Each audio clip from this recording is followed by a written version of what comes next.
ఈ థియేటర్ల బంద్ ఏంటో ఈ వ్యవహారం ఏంటో ఏం అర్థం కావటం లేదు.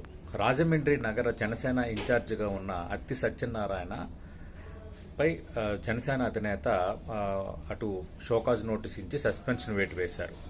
అయితే వెంటనే ఆయన బ్లోఅవుట్ అయ్యారు.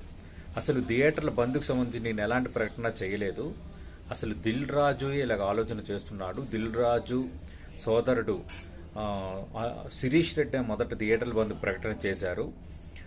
కమల్ హాసన్ మించి దిల్ రాజు నటిస్తున్నాడు, దిల్ రాజు సురేష్ బాబు దీనికి కారణం అంటూ ఆయన మరో బాంబు పేల్చారు. ఆల్రెడీ ఈ థియేటర్ల బంద్ వీరమలను అడ్డుకునే ప్రయత్నం చేస్తున్నారు, కుట్ర చేస్తున్నారంటూ చాలా రోజులుగా జరుగుతున్న ఈ బలమైన చర్చ నేపథ్యంలో ఆ నలుగురు అన్న చర్చ బలంగా సాగింది. అయితే ఆ నలుగురిలో ఇద్దరుగా ఉన్న దిల్ రాజు అల్లు అరవింద్ వివరణ ఇచ్చిన నేపథ్యంలో ఇక నారంగ కానీ సురేష్ బాబు కానీ ఇప్పటివరకు మాట్లాడలేదు. అయితే జనసేన నేత అత్తి సత్యనారాయణ అంశాన్నే ప్రధానంగా ప్రస్తావించారు కాబట్టి అత్తి సత్యనారాయణపై జనసేన పార్టీ వేటు వేయటం, దానిపైన అత్తి సత్యనారాయణ రెస్పాండ్ అవ్వటం, సురేష్ బాబు పేరు దిల్ రాజు పేరు తీసుకురావడంతో ఈ పరిణామాలు ఎక్కడి వరకు వెళ్లబోతున్నాయన్న చర్చ అయితే బలంగా సాగుతోంది. అయితే ఇక్కడ కొందరు జనసేనలో సీనియర్ నాయకులతో మాట్లాడినప్పుడు యాక్చువల్గా కుట్ర జరిగిన మాట వాస్తవం, అందులో సురేష్ బాబు దిల్ రాజు మిగతా వాళ్ళ హస్తం కూడా ఉంది.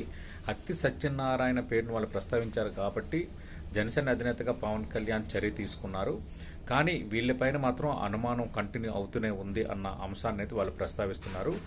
ఏదేమైనా కొందరి చేతుల్లోనే థియేటర్లు ఉండిపోతున్నాయి, ఆధిపత్యం చలాయిస్తున్నారు, కొత్త వారు వస్తే వాళ్ళు ఎంకరేజ్ చేయరు, హింసిస్తారు అంటూ అత్తి సత్యనారాయణ చేసిన వ్యాఖ్యలలో కొంచెం నిజమేనా అన్న అర్థం వచ్చేలా గతంలో జరిగిన కొన్ని పరిణామాలను కూడా కొందరు ఉదరిస్తున్నారు. ఏదేమైనా థియేటర్ల బంద్ అయితే ఇప్పటివరకు ఆగింది, కానీ ఇంటర్నల్గా జరుగుతున్న కుట్రలు సినిమా ఇండస్ట్రీలో ఐక్యత లేదన్న దాన్ని బహిర్గతం అయిపోయాయి అన్నది వాస్తవం.